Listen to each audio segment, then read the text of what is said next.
Je crois qu'il y a lieu d'être beaucoup plus sage quand il y a des situations comme cela. Surtout, j'attire beaucoup l'attention aux prédicateurs, aux pasteurs, de ne pas être très journalistique. Cela veut dire chercher à commenter les actualités en écorchant la parole de Dieu, en l'interprétant à notre guise. De l'autre côté, l'extrême qu'il faut éviter, c'est de ne pas être pas concerné pour ce qui se passe autour de cette maladie.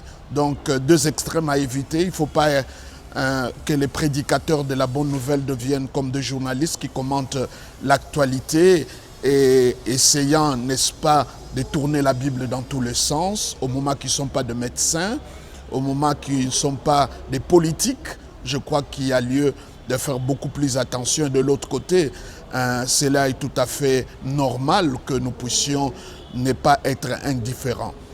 Deuxièmement, je tiens d'abord aussi à remercier tous les services soignants, de médecins, des infirmiers, les urgentistes, tout ce monde-là, que Dieu leur donne la force, l'intelligence et la capacité, n'est-ce pas, de prendre soin de nos frères qui sont déjà frappés par cette maladie. À ceux qui sont déjà frappés par cette maladie, la Bible nous donne beaucoup de promesses là-dessus. Simplement, au travers de cette maladie, je crois que la peur est devenue le plus grand virus que le virus soi-même.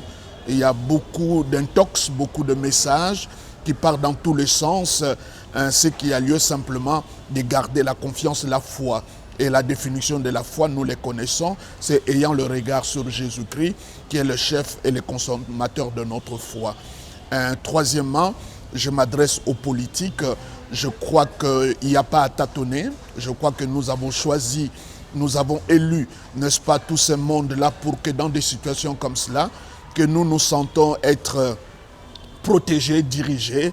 Et il faut que le discours soit clair. Il ne faut pas que ça soit une occasion où on cherche, par exemple, à se faire de l'argent ou attirer le regard, n'est-ce pas, de la communauté internationale.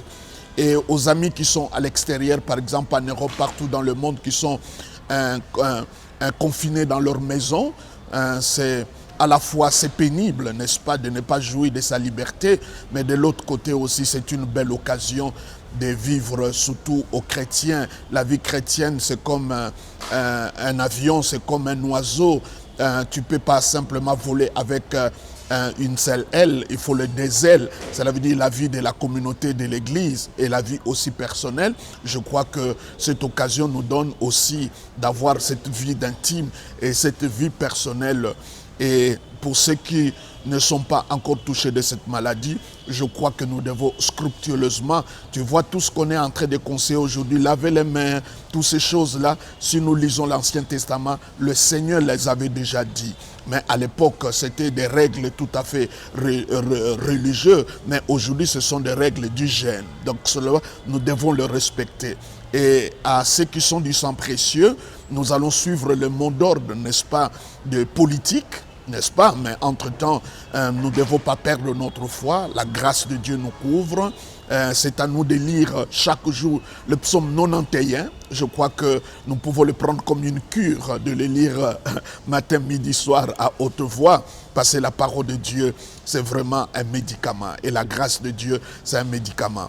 Vraiment, je remercie les autorités du pays et je remercie tout le médecin et qu'on mette de notre bien pour que les choses aillent très bien. Mais je suis convaincu que d'ici avril, on va déjà trouver le vaccin et le médicament. C'est notre prière et nous demandons au Seigneur qu'il étende sa main, qu'il guérisse nos frères, nos amis partout dans le monde, ceux qui nous suivent à ce moment, qui simplement regardent vers Christ et proclamer sa parole.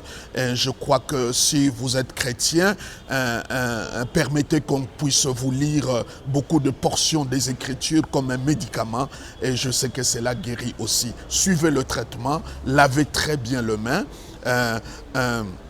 Je crois que si nous ne saluons pas avec les mains, nous allons gagner en termes de minutes et de temps. Parce que le fait qu'on se salue avec les mains, parfois on perd aussi du temps. Maintenant, on peut hausser la tête, c'est pas grave. Si on s'embrasse pas, ce n'est pas aussi pas grave. Paul, quand il écrit aux Corinthiens, il dit donnez-vous des saints baisers. Si c'était aux Congolais, ils allaient dire donnez-vous des saints poignées de main. Si c'était aux Asiatiques, il dit donnez-vous des saintes inclinaisons. Mais alors maintenant, si la maladie ne nous empêche de donner des poignées de main, haussons notre tête, juste pour signe des salutations. Mais je tiens vraiment à dire aux pasteurs de faire très très attention parce qu'il y a beaucoup de spéculations. Nous ne sommes pas des spécialistes et aussi beaucoup de gens disent c'est le temps de la fin. La Bible n'a pas dit ça. La Bible dit que lorsque la bonne nouvelle de la grâce du royaume sera prêchée, c'est alors il aura la fin. Il n'a pas dit quand il aura de maladies, il aura des guerres. Ça, ce sont des signes précurseurs. Mais le vrai signe de la fin qui va montrer que Christ est en train de venir, c'est quand l'évangile est prêché. Entre-temps, maintenant, l'évangile n'est pas prêché. Ce sont les combats, ce sont les démons, c'est la morale. Ça, ce n'est pas l'évangile, parce que l'évangile concerne Christ. Le jour que nous allons commencer à prêcher Christ, c'est alors que la fin va arriver. Alors que Dieu vous bénisse.